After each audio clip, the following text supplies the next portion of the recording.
Just go from Jeff. That's. I never met him, Jeff. You mentioned you were last year. From here to Jeff's chair. So you take a mic and stand and start whirling around. TV host. Let's try to stay in this zone. On this side. I'll try. I mean, if you get crazy, I might get crazy. You never know.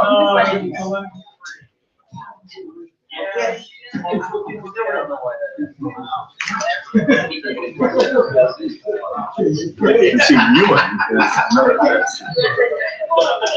You guys ready? Land. Hey, good to see you. Well, you know that. Are we taking this now? Oh, okay. So that means you got to speak your side. Oh, okay. And is there a camera somewhere too? Okay. Hello? Hello. Hi, everybody. I'm Russ Schaefer-Landau. I'm the director of the Parr Center for Ethics. I feel very bad standing right in front of one of our guests. Okay. And I want to welcome you all to tonight's event. I'm really excited about it. This has been one of the highlights of our programming plans over the past 6 or 7 months, and I'm delighted that it's coming to fruition tonight. I want to offer some thanks and one introduction. First, a thanks to all of you for showing up, and if you somehow managed to get into the room without seeing all those pizzas out there, there is pizza just waiting for you, and there's enough for seconds. Our partners tonight are from UNC, the Department of Philosophy, Poli-Sci, Public Policy, and the Campus Y, from Duke, the Department of Philosophy, and the Keene Institute for Ethics, and the joint Duke-UNC PPE program. And tonight's sponsors are the Institute for Humane Studies and the John Templeton Foundation. One of our sponsors invites you to take a survey at your convenience after the conclusion of tonight's event. The URL is right there. It should take no more than 1 minute. Yeah, maybe 67 seconds, but no more than that. So you're all invited to do that. I want to just take this opportunity to announce a few of the upcoming events that the Parr Center is hosting.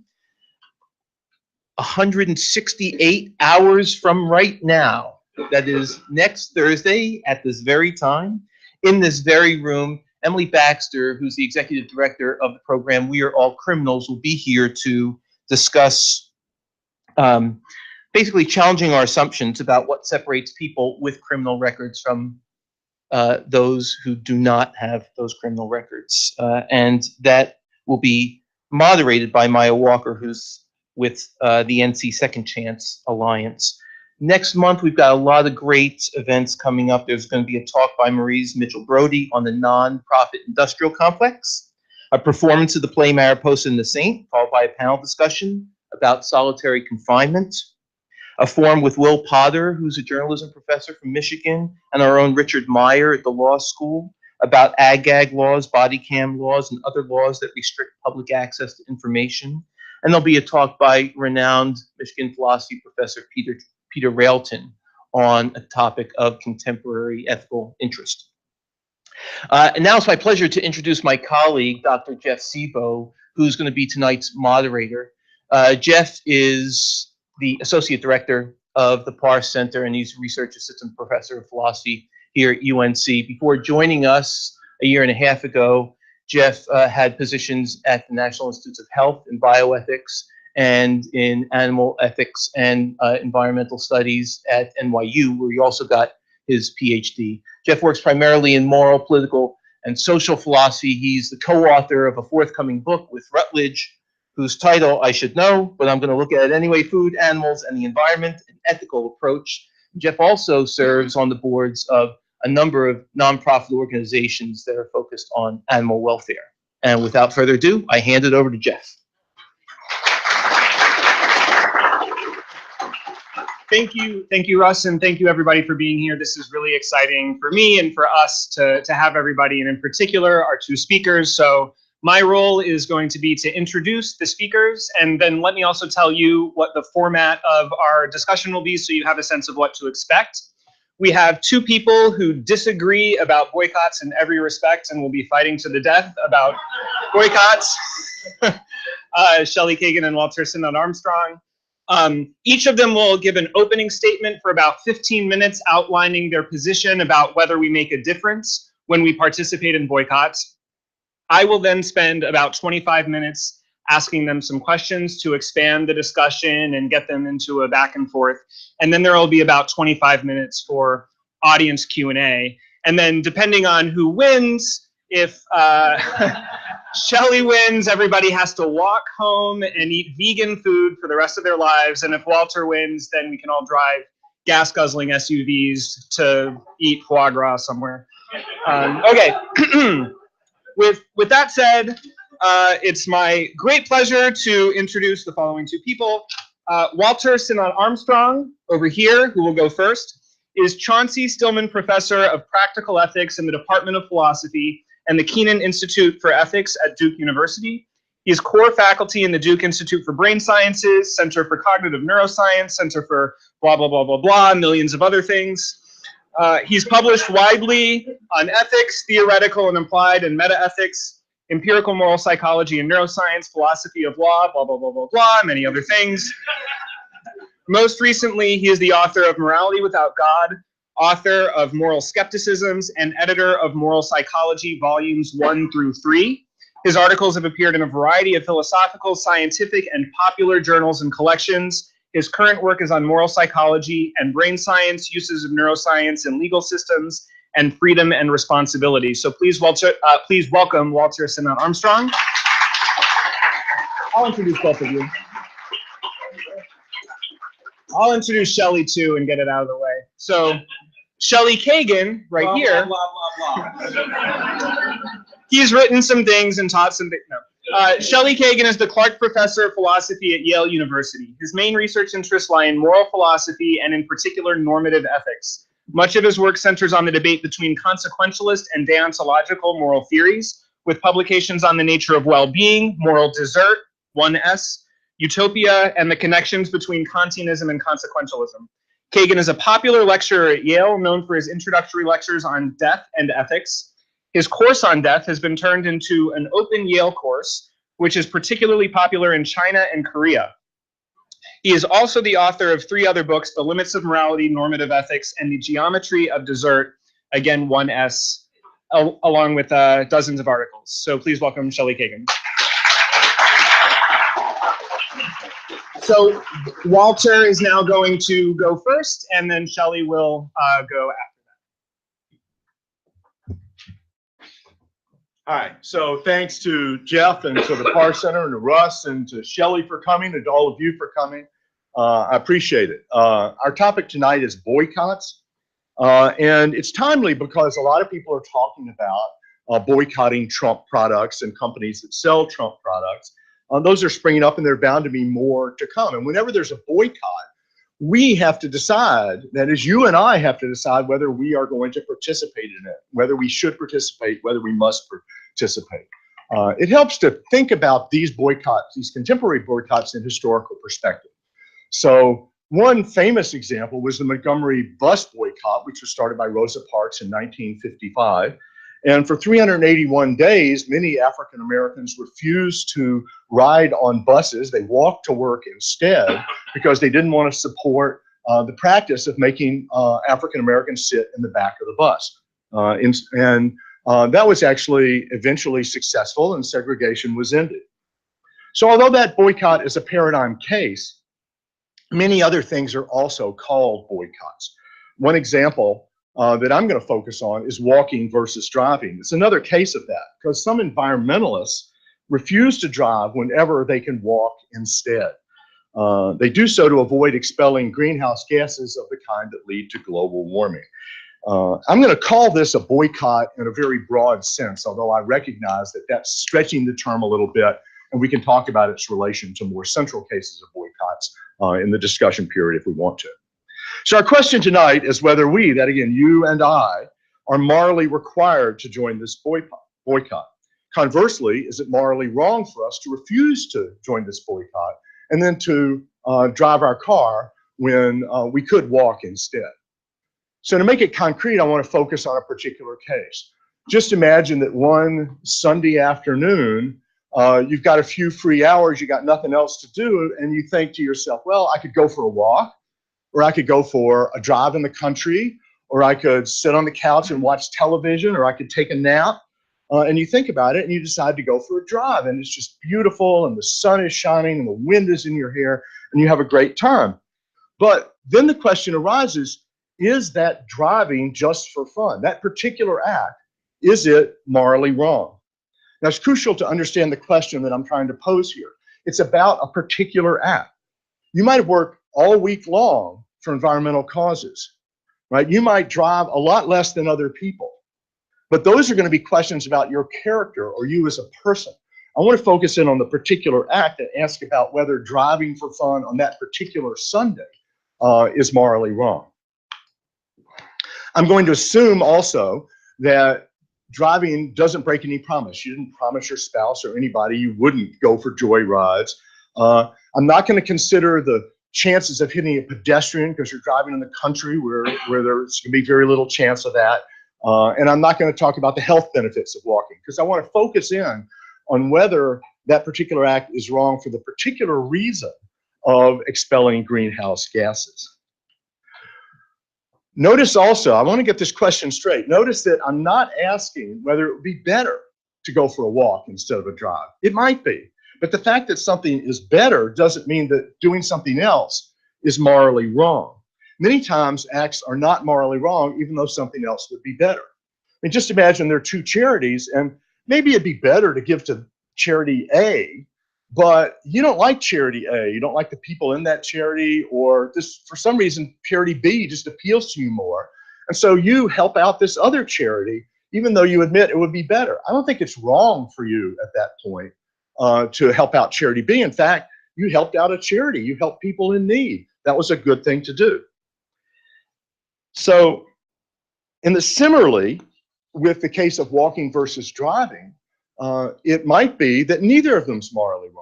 You could go for a walk, you could go for a drive, it's up to you. And that, in fact, is my position. I'm not saying that it would be wrong not to go for the drive, of course. I'm saying that neither walking nor going for the joyride is going to be morally wrong. And last, I want to clarify that this position does not deny, and I do not deny, that global warming is a serious problem. It's a very serious problem. And there's very strong evidence that it's caused by human activity, including driving, among other things, that expel greenhouse gases into the atmosphere. I also want to agree that if enough people did enough different actions to stop expelling greenhouse gases, then all those actions together would reduce global warming and reduce harm. That's, I think, why it seems better to walk than to drive. But it still doesn't show that it's wrong for you to drive, so it doesn't yet answer the question that I want to focus on. So what would do that? Well, if you had a moral principle and you argued from that principle to this particular act to show that it was wrong, then that would do it if the principle was justified. Now, many principles could be cited, and I'm going to focus on one particular kind of principle because it's one that interests me and Shelley, both being consequentialists of sorts, and also because I think it's central to the discussions. But if you want to bring up others in the discussion period, we can talk about other arguments and other principles as well. The one I want to focus on is the common argument that driving for fun on a Sunday afternoon is morally wrong because it causes or results in some kind of harm. Perhaps surprisingly, I want to deny that. I want to say that driving for fun doesn't cause any harm at all. I don't deny that it causes greenhouse gases. Of course, when you would go for the drive, you're going to expel some CO2 into the atmosphere that would not have been expelled if you had not taken the drive. But CO2 is not a harm. In fact, carbon dioxide is necessary for life. We need a certain amount of carbon dioxide. So that itself is not a harm. The harms are death, pain, and disability caused by storms or high seas or floods that result from global warming. It's the death, pain, and disability that are the harms. And so the question in applying this principle to driving for fun is whether driving for fun causes any of those harms, death, pain, or disability. So to answer this question, I think we have to think a little bit about what counts as causation. On most accounts, X causes Y only if the presence or absence of X makes a difference to the presence or absence of Y.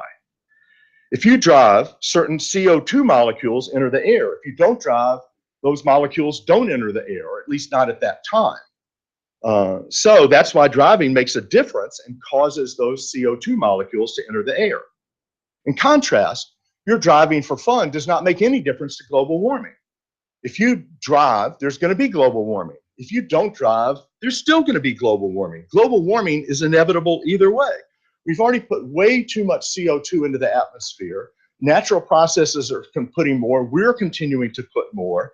We can't stop that. It's sad, but that's the facts. That's the way it is, and we have to face that. So our not driving is not going to change any of that.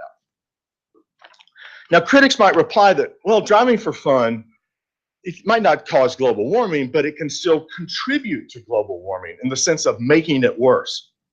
But how much does it contribute? What some philosophers do is they take the amount of CO2 you would expel if you went for this drive for fun and take how much is the percentage of that of the entire CO2 in all the atmosphere. Then you get a certain percentage and you multiply that by the amount of harm caused by global warming. And then they try to attribute that amount of harm to your particular act of driving by dividing it down into parts, okay? I think what we need to ask is whether this calculation makes any sense. And I want to say it doesn't make any sense if you think about it. It would make sense in other kinds of cases. You know, if you have a quart of oil that weighs 2 pounds and has about 3 times 10 to the 25th molecules, then you can figure out how much a molecule weighs by taking the weight of the oil and dividing by the number of molecules, and then you get the weight of a particular molecule. That's going to be fine because the properties are aggregative in the sense that, look, the parts have weight and the whole has weight. The properties of one of the parts are going to be parts of properties of the whole. But there are other cases that are not like that. Consider sliminess. A quart of oil is very slimy. However, an individual molecule of oil is not slimy. It's not that it has a little bit of sliminess. It doesn't have any sliminess at all because you can't even feel an individual molecule of oil. So it can't feel like slime. So that's a property that I want to call emergent. It's a property that the whole has, the oil is a bunch, but the parts, the particular molecules, do not have. And in my view, global warming is emergent, and that's crucial to my position. Whether there's global warming depends on overall worldwide levels of greenhouse gases. It doesn't depend on which molecules are in the air, or where they are, or where they came from. The causal relations actually hold between patterns rather than between individual bits of gas. And hence, the individual bits of gas don't cause even parts of the effects of those of the global levels. So the greenhouse gases expelled by driving for fun don't cause global warming or storms or deaths or anything of that sort. They don't cause even part of those effects. To say so is to confuse the level at which the causation operates. It operates at the level of the overall patterns rather than of the individual parts. And that's why it's not legitimate to calculate the harm of driving for fun by multiplying the whole by the proportion that you're expelling on that occasion.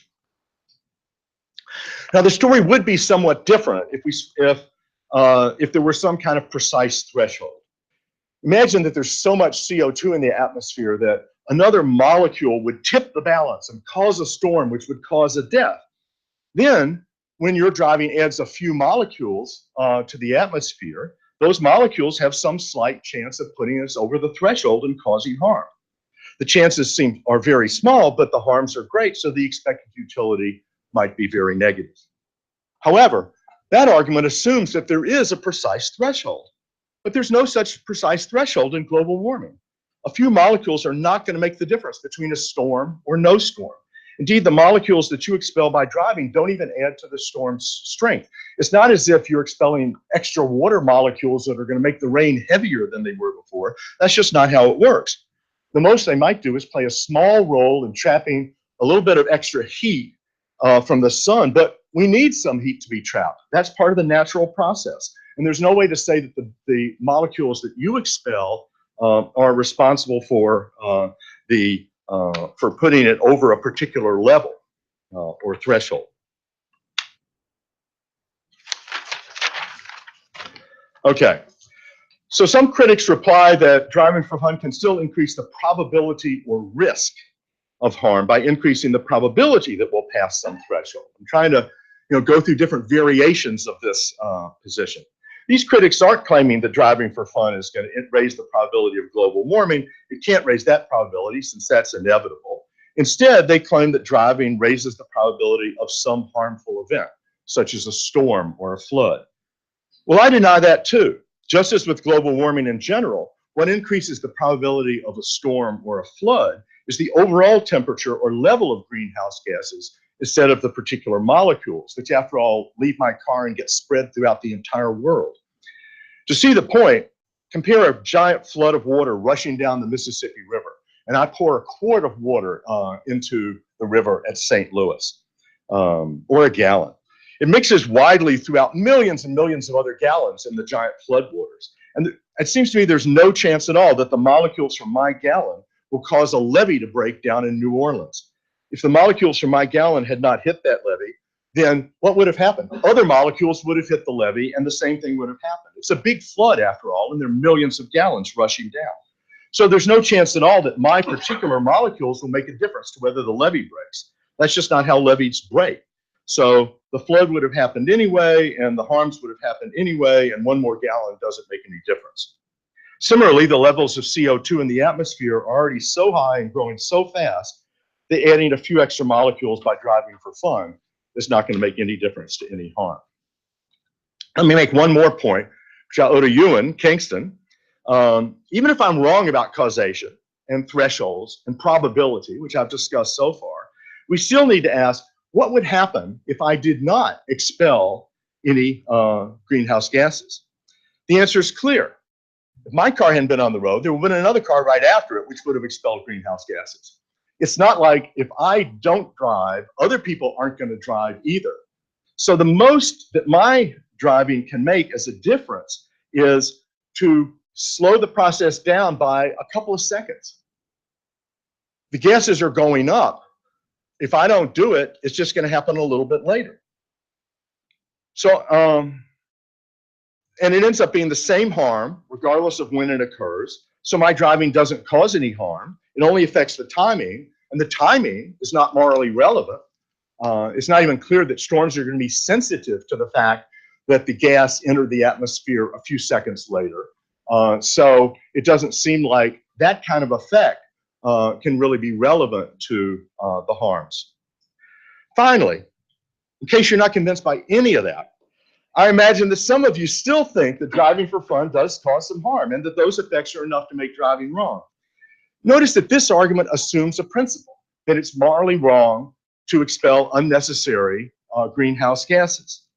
And if you're going to apply that principle to this case, you have to apply the same principle to other cases. If it makes it wrong in this case, it's going to make it wrong in those cases. And think about what that's going to exclude. It's going to mean you can't go jogging. You can't even go for a walk. You've got to sit on the couch, right? We got to turn the lights off here.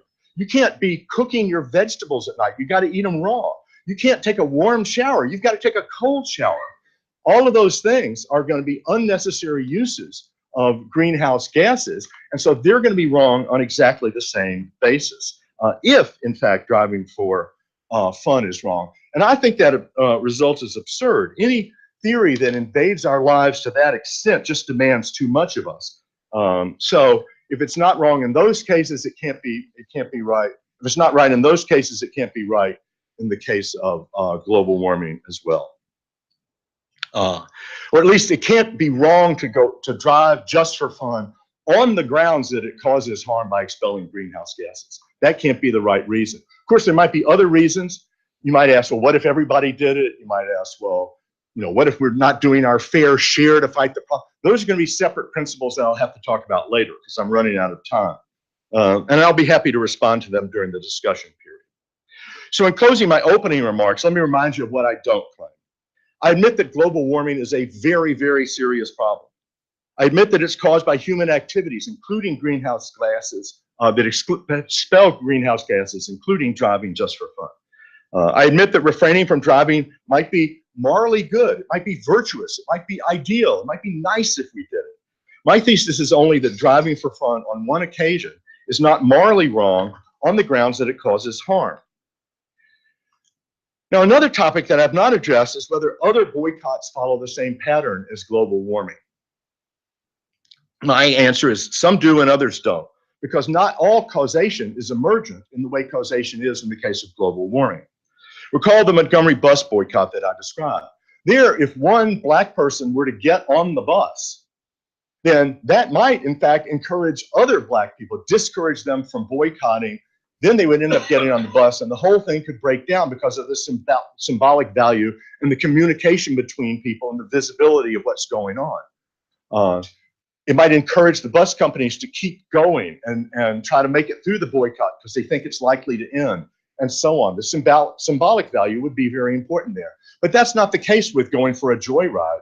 It's not like I'm going to go encourage everybody else to do a joyride, and even if I did, that wouldn't change what they do.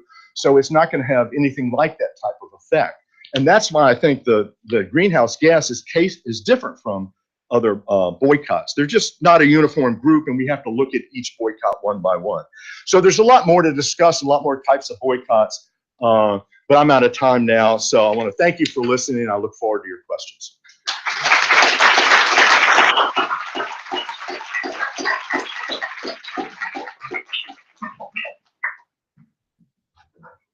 I'm going to try sitting on the table because that's my preferred lazy mode of lecturing. I'm not going to try answering every point that Walter raised. I want to lay out the way I see the issues, although to a significant extent, despite what Jeff said, we agree about a lot of this. In particular, I think the crucial question is going to be whether or not my behavior makes a difference. That is there any realistic chance? What should we think about, driving, not driving? As Walter says, there's lots of other cases. And so let me start by making just some general remarks. So the kind of things we're thinking about is either a lot of us are doing things and the net result of all are doing these things is something really bad, or maybe if we all did something, the net result would be really good. Presumably, like in the driving case, I get something out of the driving. It's the pleasant time. Walter's hair is waving in the wind, right? And so the thought's got to be something like, whether or not we should even be talking here about the boycott depends in part on how much you're getting out of taking the drive versus how bad, assuming for the moment that it's legitimate to talk about your share, how bad your share of global warming is. And that's why I, of course, agree with Walter that, if you up the cost to me of boycotting, and now I have to eat my vegetables in the shower while I'm taking the lights off, that's a pretty serious cost. And so the kinds of cases that we're most interested in, I think, are the ones where, again, assuming it were mathematically legit, assuming it were morally legitimate to think of the, I'm one of N people together causing global warming, and so I've got 1/10 of the bad. Assuming that the good I get by my driving on the weekend is less than my share of the bad. So that's the kind of case that we're interested in. What we need to figure out is whether or not it's morally appropriate to say that I've got kind of 1/10 of the blame. And that's going to depend on what you think is the relevant micro story about how our individual actions together add up to the bad result. I'll offer a couple of models in a second. I just want to make one other remark, kind of preliminary. I certainly agree, of course, as well that if I don't drive, it's not like global warming goes away. But of course, nobody here was moved by that thought because after all, that's like saying, so here's a massacre. We're all busy killing, the Jews, and I'm about to kill one more. And if I didn't kill one more Jew, it'd still be a massacre.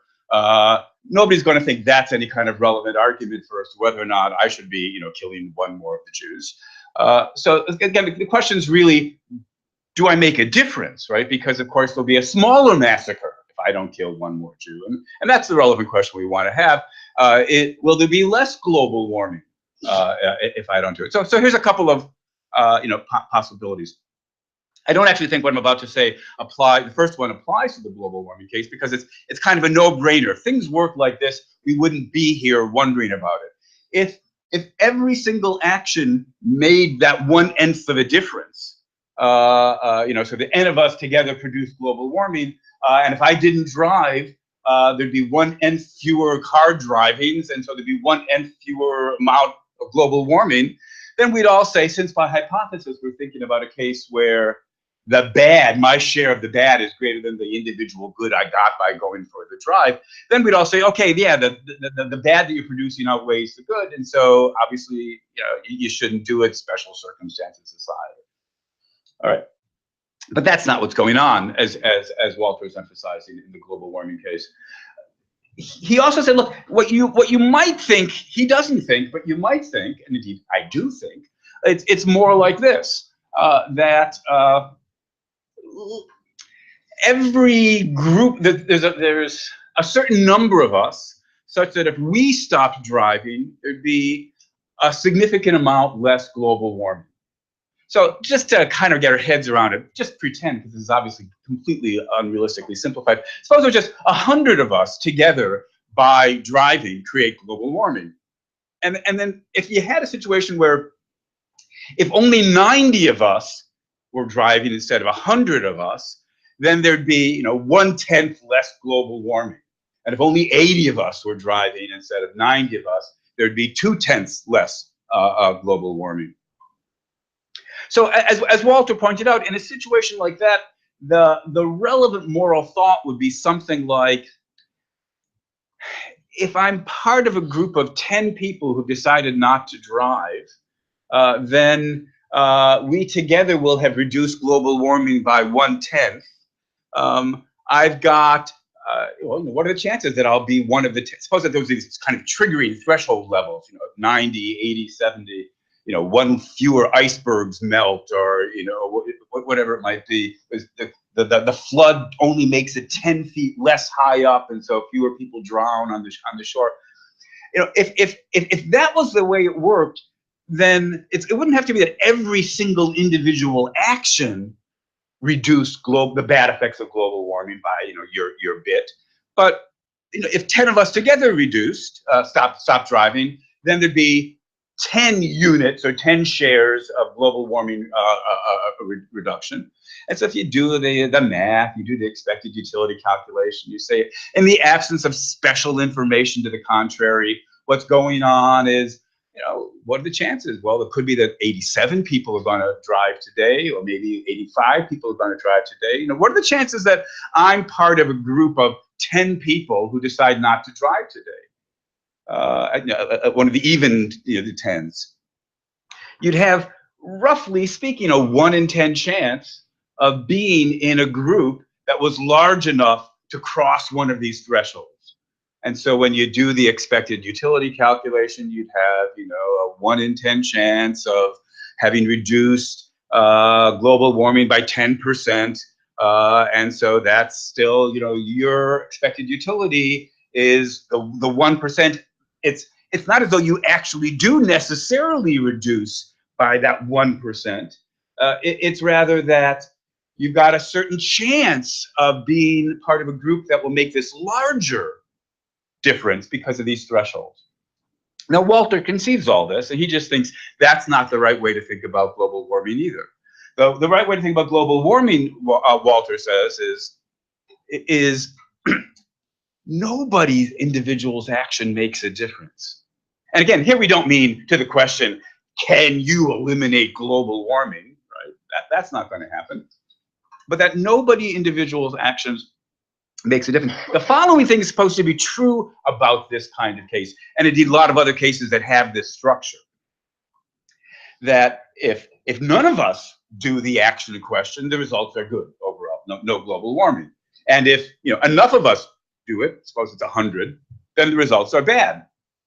Global warming, with all that death and destruction, far greater than the benefits we get by having the wind sweep through our hair on the sunny days. So, but what's supposed to be interesting about this case, and morally kind of distressing, is that no for each individual, it's supposed to be true to say that if you hadn't driven, no matter how many other people are driving, if you hadn't driven, the results would have been exactly the same.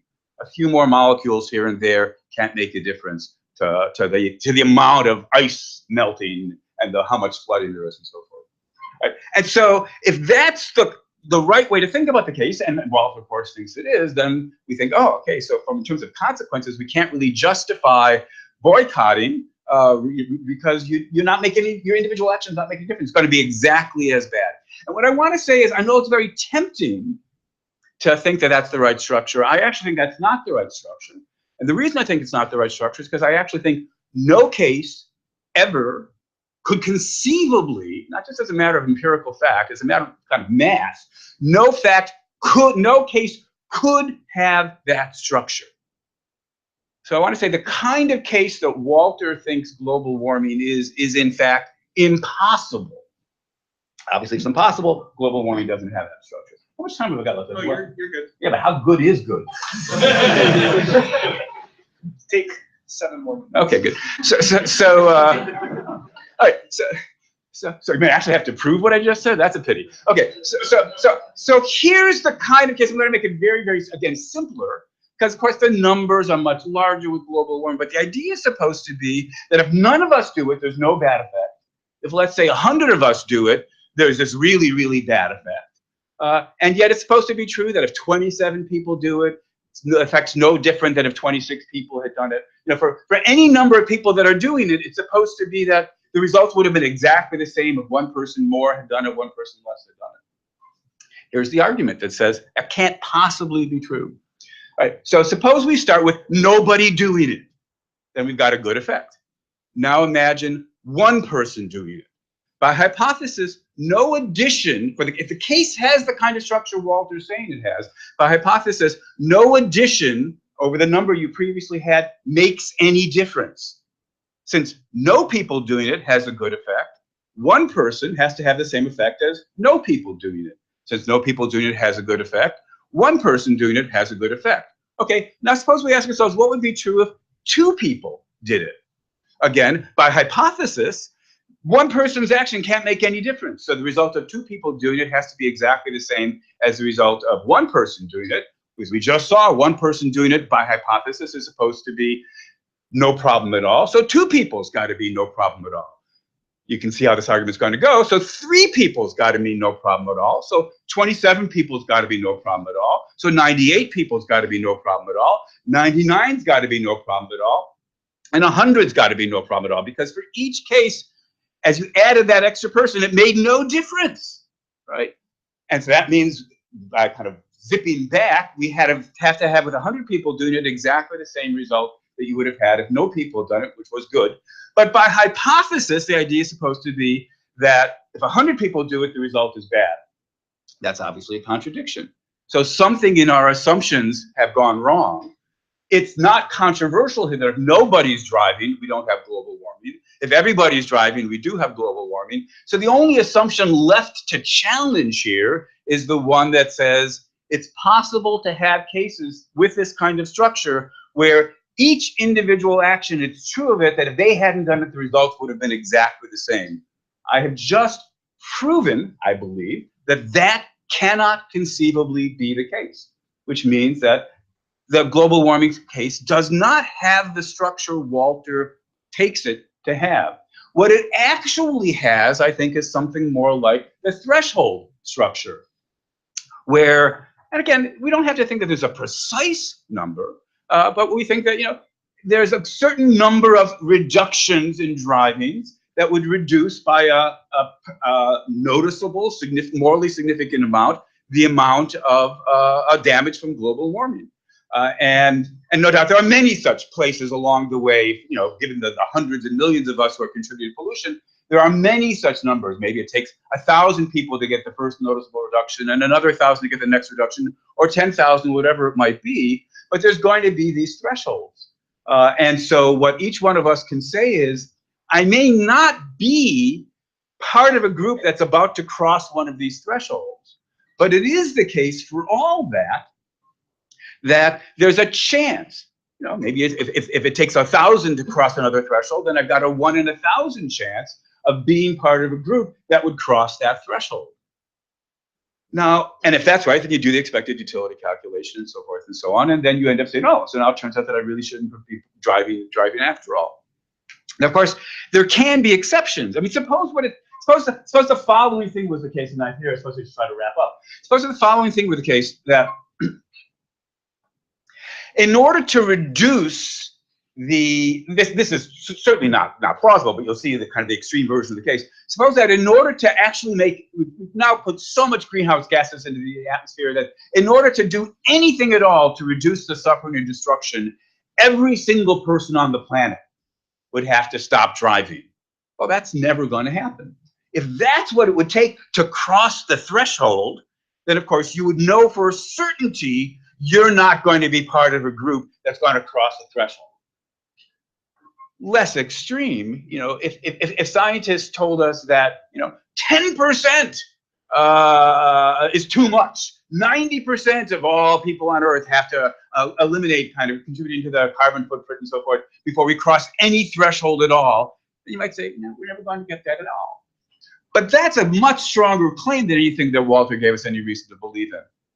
It's one thing to say, if so many are doing that, even if you took away 10, 20, 100, 1,000, a million, you know for sure you'd never cross the threshold, well, then there'd be no point in doing it, at least in terms of would your action make a difference. But we don't know that about our situation. It is plausible to think that if enough of us, and it doesn't have to be all of us, did less to pollute, then there'd be a reduction of a significant amount in the amount of global warming and the suffering that produces. And so I do think, since we are in these kinds of triggering cases, as far as we can tell, the expected utility calculation says, roughly speaking, you may not make a difference, but there's a chance that you'll make a difference. The chance may be small, but if that chance were actualized, the payoff would be great enough that morally it makes sense for you to participate. All right, there's much more to be said about it. I think that's enough for now.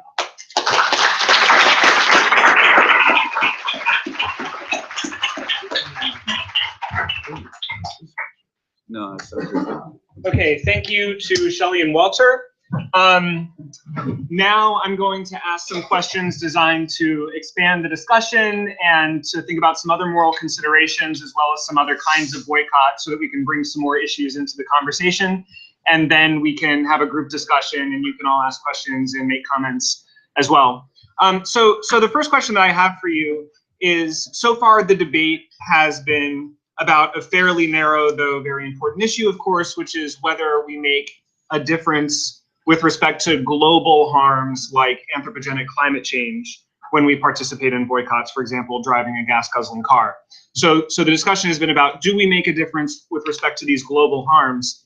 One might wonder whether making a difference is the right way to think about our moral obligation to participate in boycotts. So a different view might be, I have a moral obligation to participate in a boycott because I should not be part of a group that causes harm, independently of whether or not I make a difference at all. I have a moral obligation not to participate in harmful practices, whether or not I make a difference. I wonder if you find that view plausible, or if you really do think it hangs on whether I make a difference.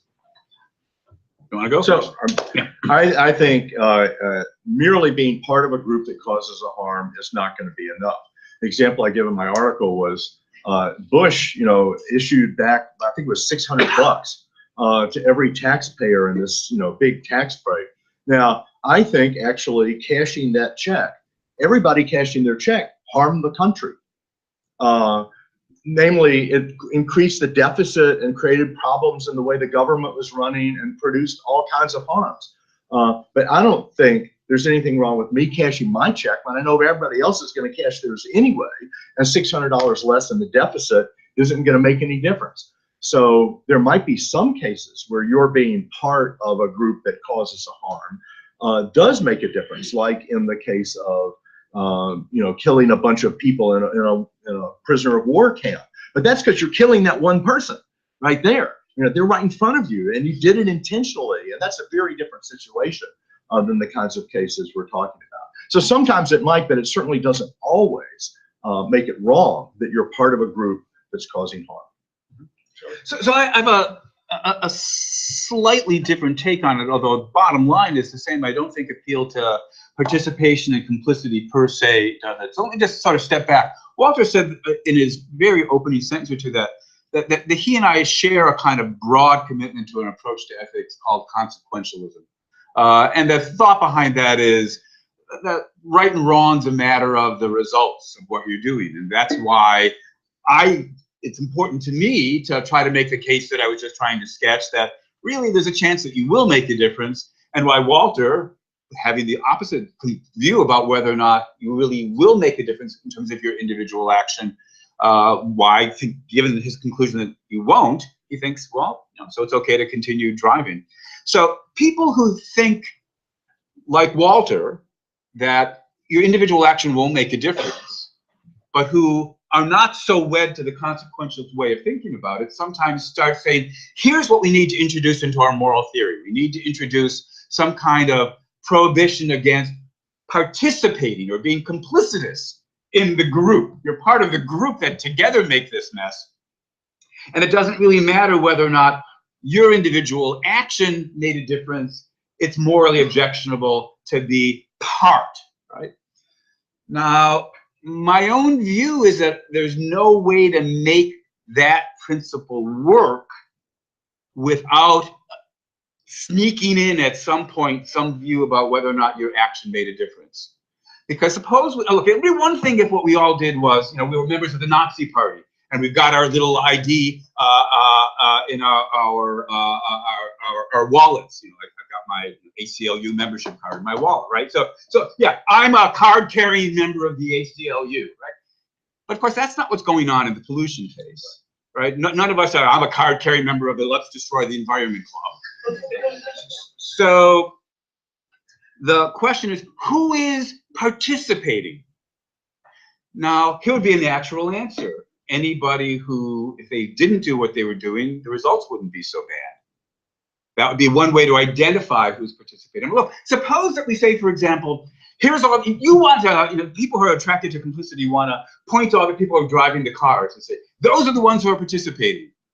Now take the person who's staying at home in Walter's shower in the dark eating the vegetables. Now, why aren't they one of the participants?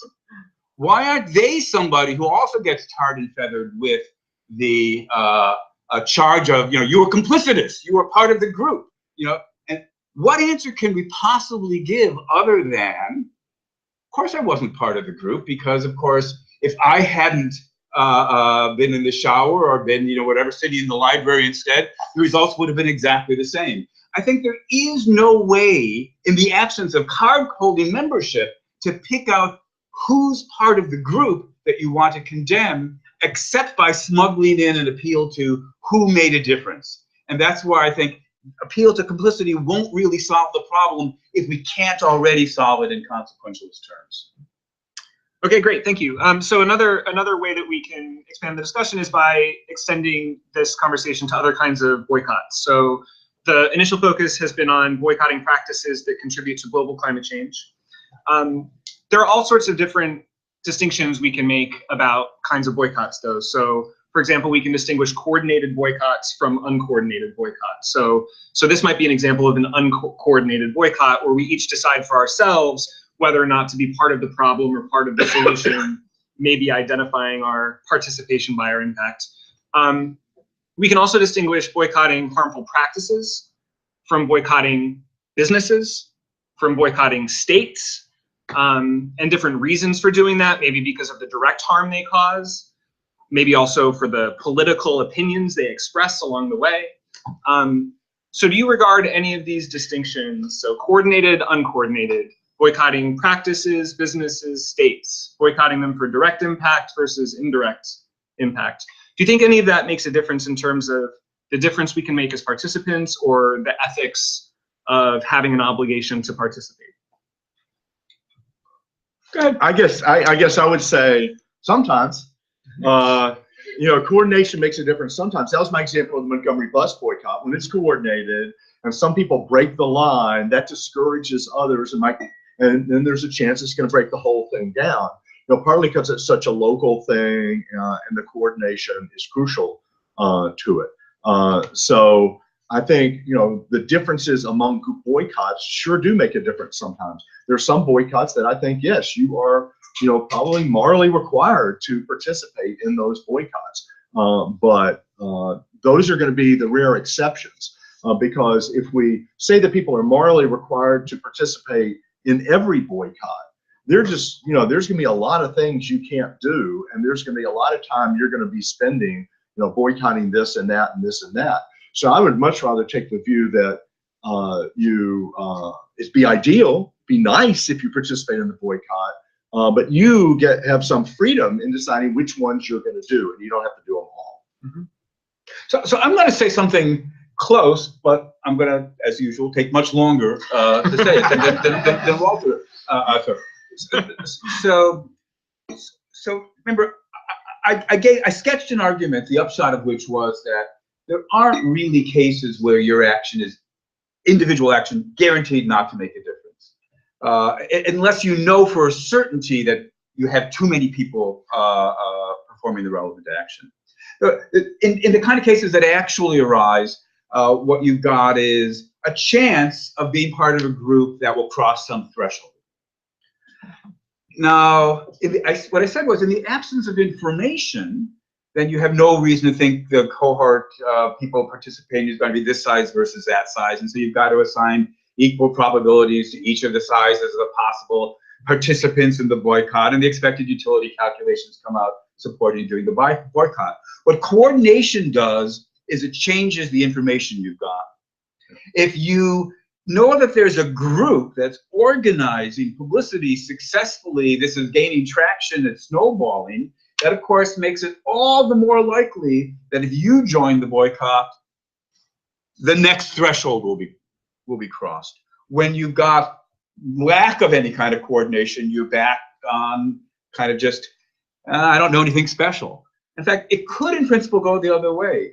So you could imagine the friends of gas guzzling cars calling you up on the phone saying, you know, we've got an exact count of every human being who's going to be driving a car, you know, in the next 6 months or what have you. And it's going to, and we know exactly, our science has now gotten to the point where we know exactly how many people it's going to take. It would take 1,000 fewer people driving before we get any reduction in global warming. And we're only going to have 900 people refraining. So you're driving, not driving is only going to make the difference between 900 and 901 people refraining. No matter what you do in that case, there is no chance you're going to be part of a group that will cross the threshold. Well, again, that would be a kind of coordinated anti-boycott, I suppose. And again, if you knew that, then indeed at that point, you would know for a certainty it would make no difference. But the thing that coordination does is that it gives you information which allows you to change your calculations. Okay, great. So, so one other question I think that a lot of people have about boycotts is that, and Walter mentioned this in his comments, is that boycotts are extremely demanding in part because of how many harmful practices and businesses and everything else there are in the world. So you might think that if you do have a moral duty to participate in boycotts, then that would multiply, and all of a sudden there would be nothing that you could permissibly purchase, nothing you could permissibly do. Whereas if not, then it might seem that you would be free to participate in a lot of seemingly harmful practices. And that raises all sorts of concerns. One concern for many people is that boycott is an is an elitist form of protest, because you have to have a certain kind of socioeconomic standing in order to be able to participate in boycotts. Another concern is just that if we do have a duty to participate in boycotts, then this will be very demanding, and you might wonder if morality is this demanding, and especially if we now live in a world where most of the most pressing harms are this sort of global harm rather than local individual harms.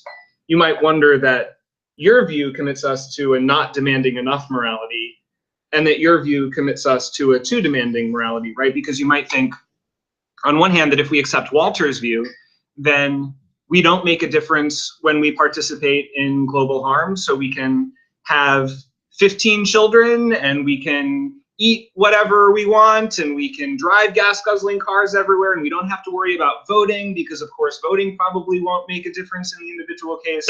We don't have to worry about going to protest, because whether one more person goes to a protest, that won't make a difference. Although there might be some stuff about coordination there that changes things. But you might worry that on this view, we're just permitted to do too much. And then similarly on your view, you might worry, well, does that mean I can't permissibly have children? I can't permissibly eat lots of things. I can't permissibly take flights anywhere. And that might seem to be too demanding. So I wonder if you could talk about whether your view is not demanding enough, and then if you can talk about whether your view is too demanding. Sure. On my view, it's not a good thing to have 15 kids. It's a bad thing to have 15 kids. I just don't want to say it's wrong. There's a force to wrong that suggests that this person deserves some kind of public, sanction and censure of a sort that I think, is not appropriate in that case. I can still say of a lot of those things that you mentioned, it'd be great if you did those things. I encourage you to do those things. If you do those things, I will pat you on the back and call you a good person and invite you to my birthday party. But I'm not going to, if you don't do those things, go, you're a jerk. I'm going to tell everybody they ought not to invite you to their birthday party. And I'm going to see if we can pass a law against you and get you to stop doing that. Right? So when I say it's not demanding, I mean, yeah, we're not, I think we shouldn't be putting those demands on each other. It's going to be a lot more constructive if environmentalists encourage the people that go along with them. Say, that's great that you're vegetarian or vegan, but not go, hey, you're only vegetarian, not vegan, you schmuck. You're doing the wrong thing. That is not going to be a productive and useful way for us to think about our moral relations to other people. So brief follow-up, and then I'd like Shelley to chime in. Why should I, if I accept your view, why should I even pat people on the back or call them good people for abstaining from these practices if they genuinely don't make a difference? And if it genuinely doesn't make a difference that I pat them on the back, why should I even do that? Well, first of all, it doesn't impose any harm on anybody to pat them on the back. So I pat people on the back all the time for almost no reason. Good job.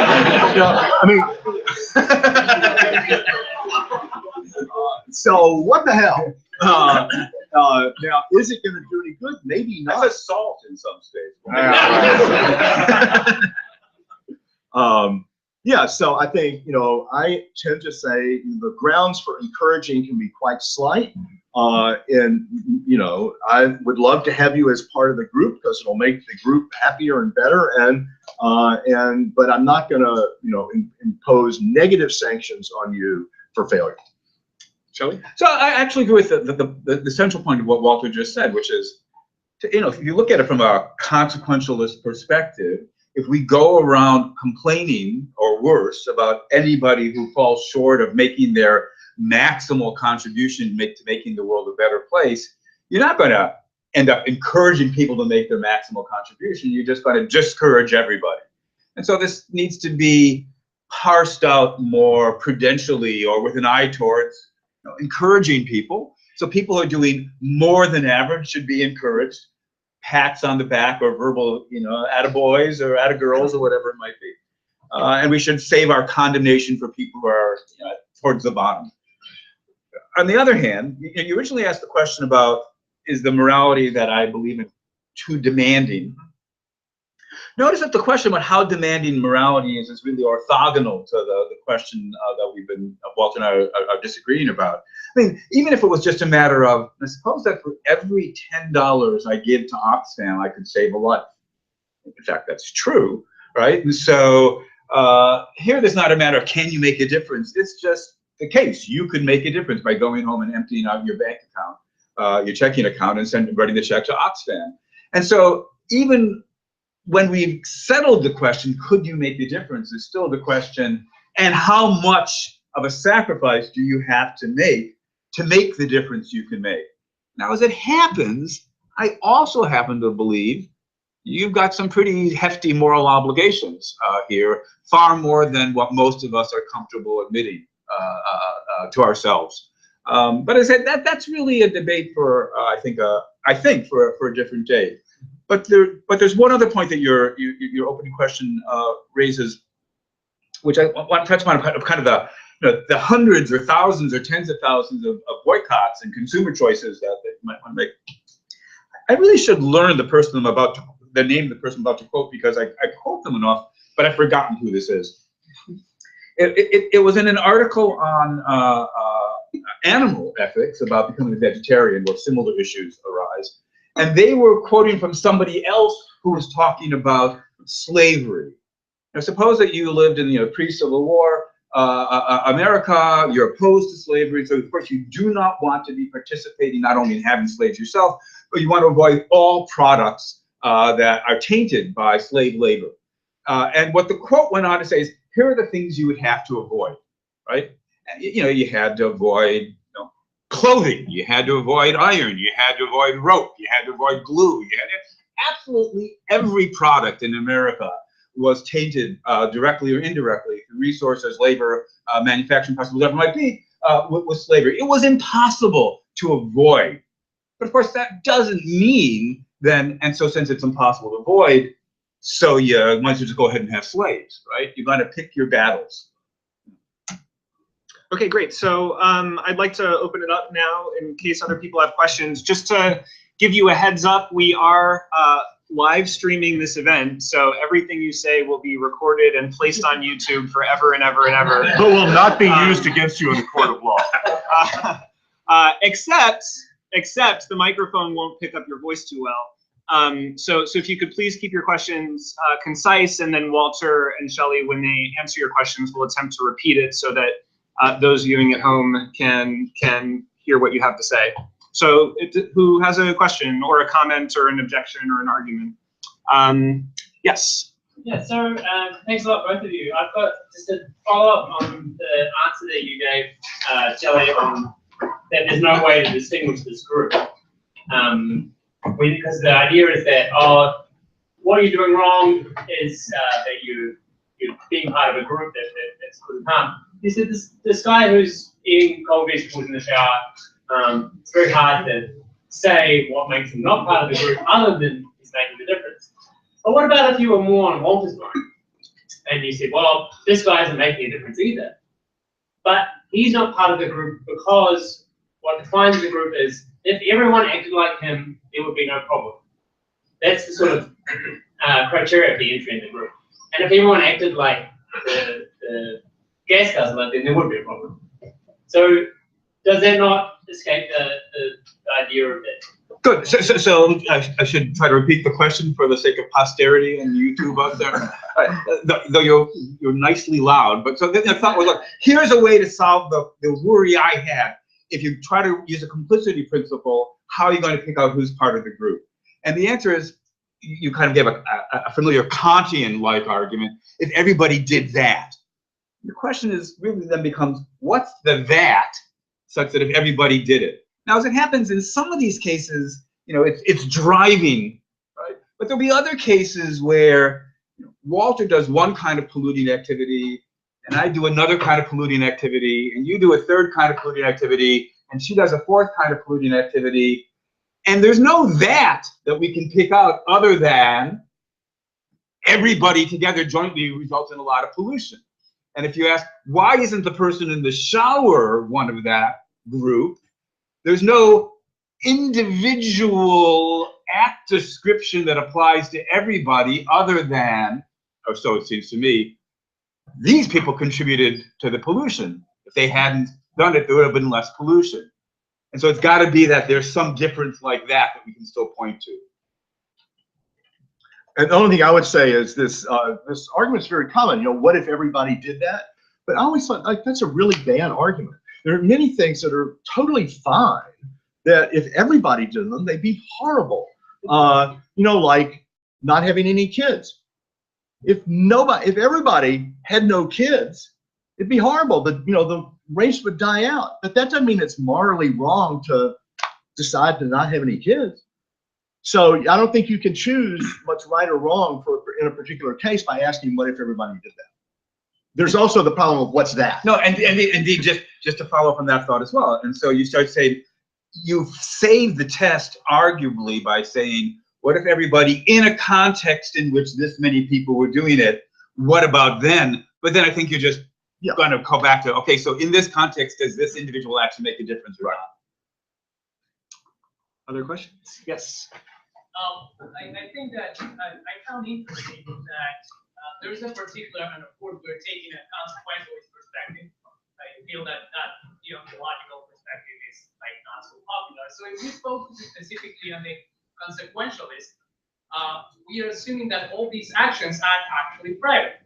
That it is my decision if I do that, and my molecules of carbon monoxide are not going to make any difference, so I will spend it as much as I want. But even if we take into account the calculations, like Bentham's calculations, there's actually some space for how my actions are going to have some impact in the people that are around me. So it's like an assumption that that all my actions are actually private. And I'm having a private boycott to McDonald's since 1983, and McDonald's doesn't know anything about it. I don't think that's a boycott. I'm not boycotting McDonald's. I'm boycotting McDonald's when my actions are actually having some sort of public impact. So it's not just the boycott is not only measurable in molecules of carbon. It's also measurable in the amount of influence that it can have on other people, maybe in things more concrete than global warming that is so relativized in our days. But if I know that, I don't know, if I don't want to go to Hobby Lobby, people will know that it is actually one item from Hobby Lobby. It's as concrete as that, and it is not just my action. It is a boycott as much as I tell people why is it wrong, and then I can apply some pressure. So should we just give up on that idea on collective consequences of our private actions? Summarize the question first. That's right. There was a lot in the question, but part of it was, can it count as a boycott when it's purely private? It seems like it's not a boycott. If we want to talk about boycotts, we should be talking about collective actions and the possibility of those collective actions having beneficial consequences. And I want to say, I would say, I want to ask both questions. What about my private action? What about, a collective boycott? If the collective boycott is big enough and is going to do good, then yeah, I'm for the collective boycott. But that doesn't mean that I, as an individual, am required to join that boycott. So it depends on whether the collective boycott depends on my particular participation. If it does in any way, and if the boycott has good consequences, then yes, I think you should join it. But if it doesn't really matter to the boycott or to the people around you whether you join the boycott, then I don't see on what basis I'm morally required to, although it still might be a good thing. So again, what we're trying to do is figure out how you can make the maximal impact in the battles you choose to join. And clearly, you're much more likely to have an impact when, we said this earlier, when there's a collectively organized, publicized, right? And so you've now announced to everybody that you're boycotting McDonald's. Everybody on YouTube is now hearing that you're boycotting. So now it's a boycott. Yeah. And indeed, so here's just a fun fact. I've been boycotting McDonald's since 1972. So it turns out exactly. Arlo Guthrie in Alice's Restaurant says, one person's just weird, but two's an organization, three's a movement. If one other person joins us, we've got a movement. I haven't been to McDonald's in 20 years. Yes. Both of you are consequentialists, and both of you think that we have a moral obligation to do whatever is reasonable to consequences. And some critics of consequentialism thought that it gives rise to the very old notion of negative responsibility. That if we are responsible for the things that happen, that are bad. So are we morally responsible for all the things that we're letting happen? Want to go first? All right. So You have to repeat it. yeah. So the question was, look, the kind of consequentialism that Walter and I share. Actually, I just want to just jump back to the earlier remark for a moment, because the questioner just before said, look, deontology is a kind of a minority view. It's a sociological fact that's probably not true. This is just, we're kind of a statistical blip here. Deontological approaches, which are alternative approaches where you think about these things beyond consequences, that's probably the majority view among the population as a whole, and maybe even among I'm not really sure because there are a lot of economists out there. but are they moral? Yeah. But back to that. So you're right. That under the kind of broadly consequentialist approach, where you have to say, look, the question is just what's the upshot of my living the way I live, and it has no deep moral significance whether I, from this perspective, brought about the bad result or merely allowed the bad result that I could have corrected. This ties into the question that Jeff was raising earlier about, doesn't this lead to a very, in principle, a very demanding moral theory, right? And this is, and I admitted it. Indeed, I insist on it. I think we all ought to be giving away much more of our income, I mean, huge amounts of our income to charity. And so indeed, I embrace the conclusion that many people would take to be an objection to this sort of view. However, you could say, no, morality is much less demanding. But for all that, there are certain cases where you really shouldn't be helping making things worse. And then you're still back to the debate that Walter and I are having. Because if it really is true that when I drive my car, there's a chance that I'll be part of a group of, again, just to stick with the arbitrary threshold, 1,000 people, and that extra 1,000 people will result in the temperature going up, 1/100th more of a degree centigrade. And because of that extra whatever, then that ice flow melted, and so then that gust went down, and that's, then it seems to me even somebody who doesn't believe in a doctrine of negative responsibility is still going to have to worry, wait a minute, I'm making things worse, or at least I have a chance, there's a chance that I'm making things worse, and that itself then might be reason for refraining from engaging in this kind of behavior. So I guess I would just say my type of consequentialism is not as demanding.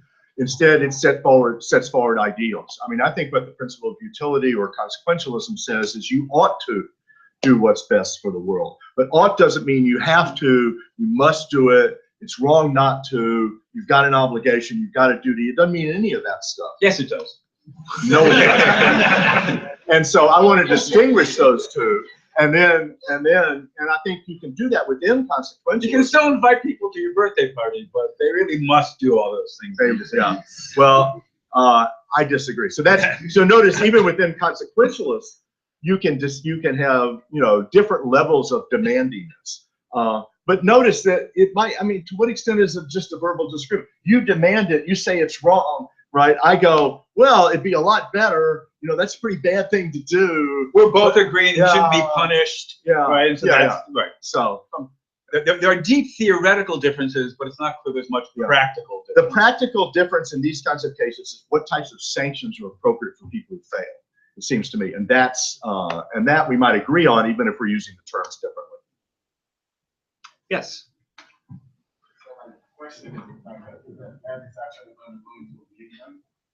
Like we all know, we've encountered different parts of the earth. We've had different ages.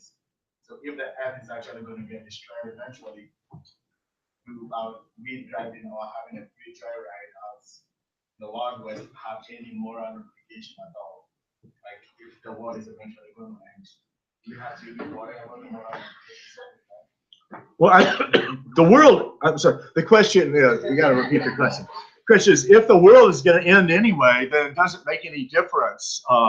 Well, sure, I think it does. The world is going to end. In 4 billion years, we're going to be engulfed by the sun. Okay, and so. Okay. Does that mean that it doesn't make any difference if I kill Shelley right now? No, it still makes a difference. And so, what happens in the long run doesn't always mean that what we're doing right now doesn't matter, because if I kill Shelley right now, there'll be no Shelley to, and participate in these very instructive debates and have these and I'm looking forward to the meal and we won't get to have it, and so on. All of that will be lost. And so there will be things lost, even if in the long run, everything's lost, because it's the long run when it's lost. I actually agree completely. I mean, there's much more to say about why does anything matter at all, but that really is a debate for another day. Amy, and then. So it just seems to me like the case of not taking the Sunday drive is a super weird case of boycotting, because it seems like when I boycott something, I'm trying to get other people not to do it because I think they should do it. And also I'm trying to get, like if I say I'm not going to buy Under Armour anymore, it's because I want the Under Armour CEO to change his political behavior. So boycotts are directed at the agency of other consumers and the agency of business people. So that suggests that even if consequences are what matter, the mechanisms are totally different than like not causing carbon to go into the atmosphere. The mechanisms are mechanisms about my affecting the choices that other people make. Why is the Sunday drive a case of boycott? So that's the question was, why is the driving for fun on Sunday? Why is that case a boycott when boycotts are aimed at companies and getting other people to go along and trying to change the company behavior?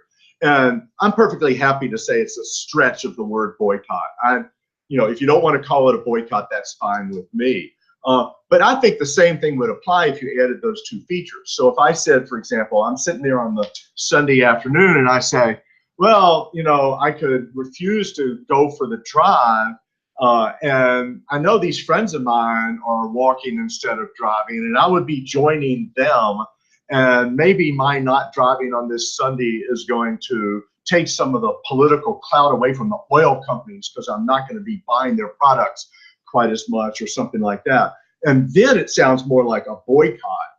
But my claim is, even in that case, if I were to go, nah, I'm going for a drive, it wouldn't be morally wrong for a number of reasons that I already went through.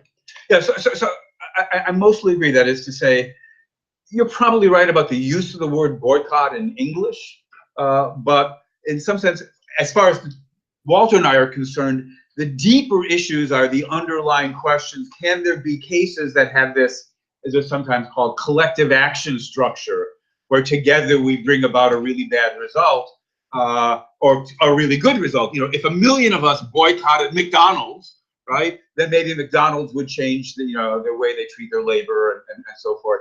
But the question is, will your individual boycotting or not make a difference? And so that's the question we've been focusing on. I did want to say one other thing, though, about your particular question about the, trying to avoid joining a boycott of a company because you disagree with the political stance of the owner, who's taking all those profits.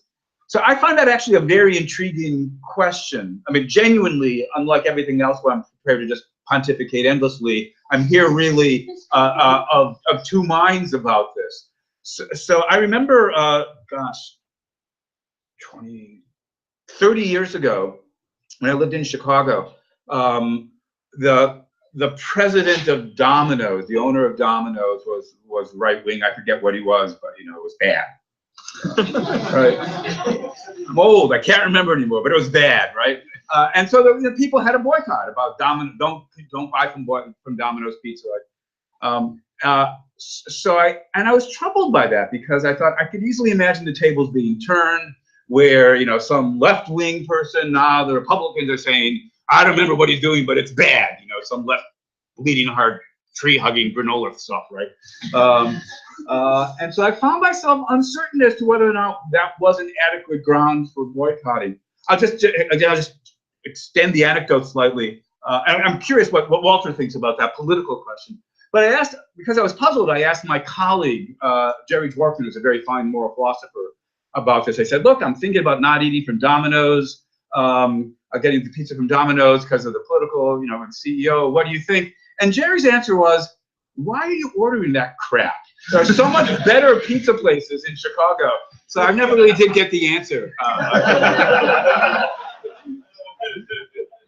Yeah, I mean, I'm certainly, worried about boycotts on both sides and whether the tendency to use boycotts for liberal causes is going to lead to more boycotts for causes that I would disagree with.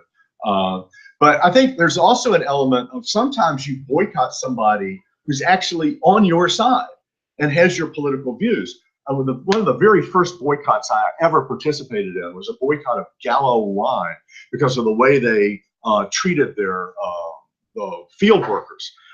And so I boycotted it for a long time. This is a great cost to me because I love Gallo Gewürztraminer. It was one of the great $3 bottles of wine back then. And so I went through this great cost. That was real money in those days. Yeah. That was like $6. Yeah. I was young. And so then a couple of years into the boycott, what I found out was why they had picked Gallo as their target. Now, I never found out whether this is actually true, but what I was told was that they picked the people at Gallo because Gallo had been better to their workers and had been trying to get the other companies to be better to their workers. And so they thought that the boycott would actually be more likely to get Gallo to change their practices than the other people that they had no chance of affecting. And they thought if they could get Gallo to change, it would then change the other people. So now all of a sudden I'm boycotting against somebody who's actually the best of the bunch among, and I'm going off to buy the other kind of wine that's treating their field workers worse. That did bother me. And so I don't know what the answer is, but those are really tricky problems when you start mixing when you start boycotting just for the political views instead of to bring about an effect. Yes. So a lot of the debate so far has been about cases in which the question is whether my joining will be enough to or bad. But I want to sort of flip things around and ask about whether it's morally bad to be a free rider. So imagine the case of a boycott, let's say the boycott of North Carolina following Bathroom Law 82. And lots of businesses are boycotting North Carolina, refusing to do business here, canceling plans for expansion. And let's say that I had good reason to believe that the boycott was going to be effective.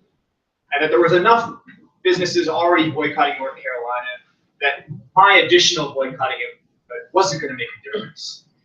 And I think that North Carolina is a beautiful state, and I'd love to set up my new headquarters there. So I think, look, the boycott's already going to be effective. It doesn't matter whether I join it or not. It's already going to have its intended effect. The governor's not going to get reelected, and so on and so forth. And I'd really love to have my headquarters there. So is it morally wrong to say, look, the boycott's going to work anyway. I'm just going to go ahead and set up my headquarters. So the question was, in a situation where you know that the boycott, or indeed just more generally, the cause, whatever the cause that you support is going to succeed, whether or not you participate, it's just guaranteed, whatever the reasons you got. Is it okay to just, come to North Carolina anyway, buy the food at the store that people are boycotting because they're going to change the policies anyway? This is a very nice case where the difference between thinking like a consequentialist and thinking like a deontologist comes in. The deontologist is going to say something like, a typical deontologist is going to say something like, no, you're still, the objection as you raised it was you're free riding, that's objectionable. You're part of the group of people who are the problem, right? That's my own view is, of course, I want to hear more about how you really know was going to happen for sure. But if it really is the case that you could do some good by not participating in the boycott, and the boycott is assured of success, then what you're really just asking is, should you throw away the opportunity to do some good? So just to show you, and so I think the answer is, no, you shouldn't throw away the opportunity. And just to show you how, from a deontological perspective, extreme an answer that is, let me just twist the knife on my side, right? So there's the 5 people who are stabbing Caesar. That's going to be enough to kill him, right?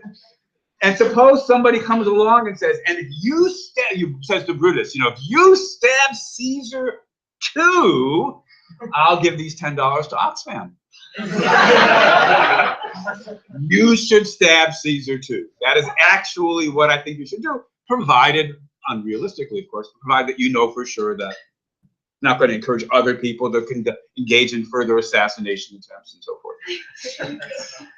So I want to, this is a great example of how it really matters what kind of boycott it is, who's directing, what the details are. Because notice, in the business case, there's competition between businesses. So if you get an advantage over your competitor by putting your headquarters into the state when the competitor was boycotting the state, and now all of a sudden you've got a bigger market share, you've got your headquarters really cheap with a long lease because they couldn't sell it to anybody else and so on, you're now gaining advantages for yourself at the loss of other people. Not like the driving case, right, where none of that competition was going on. Then I think there is something unfair about you taking advantage of the fact that other people are doing the boycott. Now, I would still move into the state, put my headquarters there, but I would take all that extra money and give it to the people who were hurt by the failure to boycott earlier. Yes, and then yes. So I have a question for Professor Kagan. So based on your logic of in the case of the driving boycott, Yep. Are we morally required to, like, for example, slow our breath to produce less CO2 into the air? Good. So the question was, look, if I were right that you were obligated to not drive the gas guzzler car, doesn't it also follow that you're obligated to hold your breath as long as you can, or swallow the breath back in, or something like that? So this is analogous to the. This is analogous to I think Walter, who's much bigger than I am, probably is breathing more, and he's the one who should hold. I'm so sorry, John. I'm so sorry. But I talk more, so I'm probably taking more breaths. Yeah. So, look, this is akin to the question that got raised earlier about, look, isn't it relevant to think about the cost to you of participating? Walter didn't say he was going to die if he can't drive the car to the hospital and get the operation he needs. He was saying he'd have to stroll through the country instead of riding through the country, and his hair won't be tousled quite the same way, right? So a lot turns on what's it going to cost you to participate. And of course, if I stop breathing, that would be a very, very big cost. And so we could imagine a kind of spectrum of cases where the good that you would do stays fixed, but the cost, the sacrifice involved to you of doing it gets larger and larger and larger, or smaller and smaller, in which direction you're going. And then, different people might disagree about how big a sacrifice you have to make for the sake of making the world a better place. That's this other issue about just how demanding is morality after all. But I certainly don't think, no, you need to stop breathing in order to do your bit. That probably wouldn't be the most effective way for you to fight climate change anyway. So let me just say a word about that, because I think the point you're making is really good, but I agree with Shelley about the slowing down your breathing. What you should do is not do anything that's going to speed up your breathing, right? So you should not gesticulate with your arms, right? Who are you pointing to, Walter? Because that's going to make you breathe faster, and you don't really need to. Yes. All that back patting probably Put it into that too. That what the reason is, recipient boycott, in the traditional boycott context, what the reasoning is of that agent, because typically it's an agent on the other end, why they change the behavior. Does the consequentialist care at all about why did that moral agent change behavior in the context of boycott? Because I would assume that most of the time the change of behavior is not due to to kind of recognize the moral force of boycott. It's the economic harm typically. That's why the boycott is, it's designed to be economic. So were you asking about the motives of the individual consumer who's boycotting, or the CEO? The target of the boycott. Target of the boycott. So, excuse me.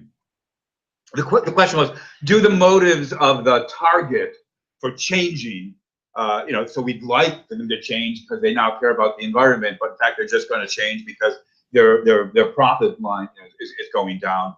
So do their motives matter? And I think the answer is, depends on what question you're asking. If you're no, exactly. So it's not just consequentialists who are going to want to distinguish in the way that I'm about to distinguish, but I think anybody should want to distinguish the question: did they do the right thing in changing their corporate policies? And that's a separate question from, are they a nice person, right? So when the person jumps into the pond and saves the drowning child, that's the right thing to do, regardless of whether they did it because it's the right thing to do, or they did it because the father is standing there saying, save my drowning child and I'll give you a reward of $10,000, right? So it's one thing to ask, good person, bad person. Another thing to ask, did they do the right thing or not? And that's a distinction that not just consequentialists want to draw. I think any moral, anybody thinking about morality should draw that kind of question. And so then the answer to that is, no, they're probably going to do it for the wrong motives. CEOs are not generally known for their outstanding moral character. I mean, there are exceptions, but they're not generally known for that. But for all that, it could still be that it was the right thing to do. So I totally agree with the distinction between, the act and the person, but I give the different answer to your question, which is I think consequentialists should care about how the target of the boycott is motivated. And the reason is that you can pick which form of boycott you're going to adopt. And some forms of boycott might tell Gala wine reluctantly, okay, fine, I'll do something for the damn workers, I still don't like them.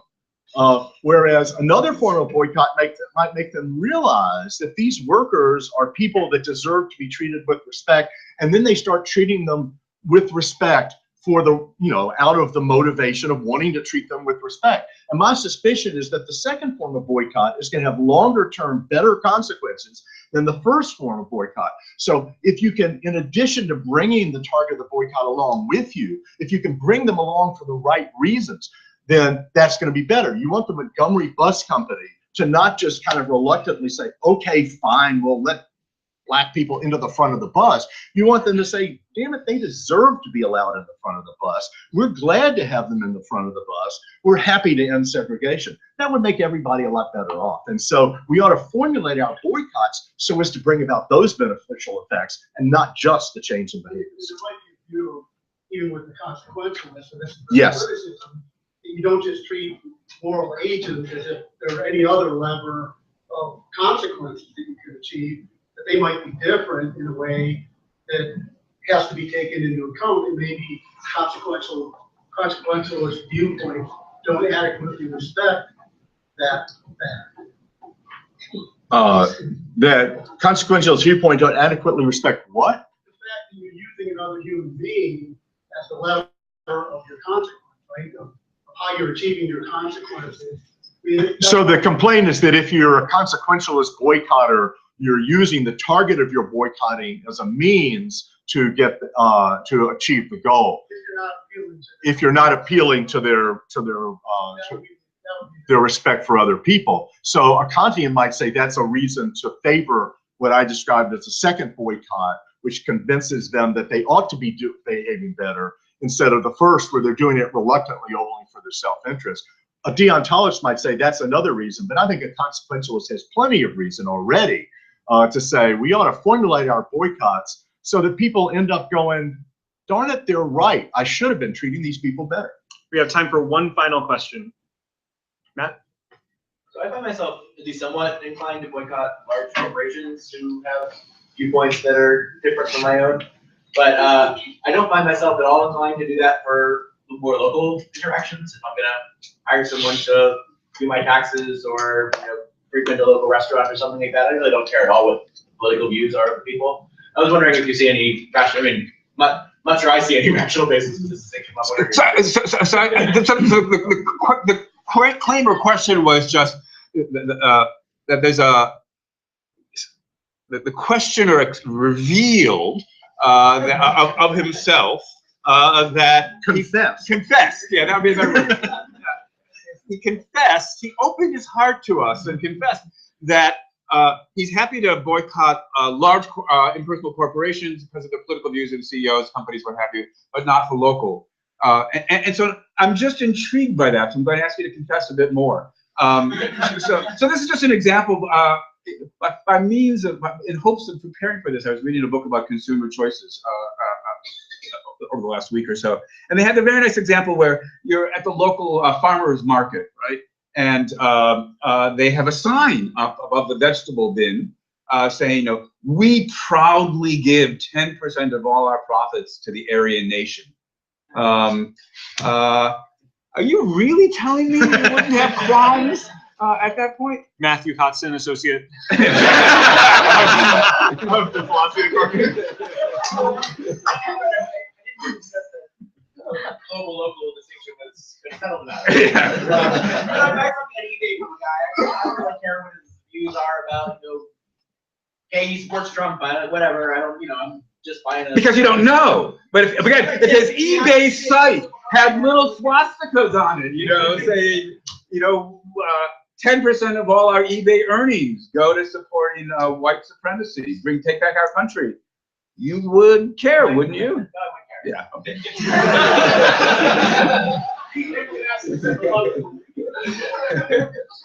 Me too. Yeah, me too. So Matt, you're a better person than you confess. Okay.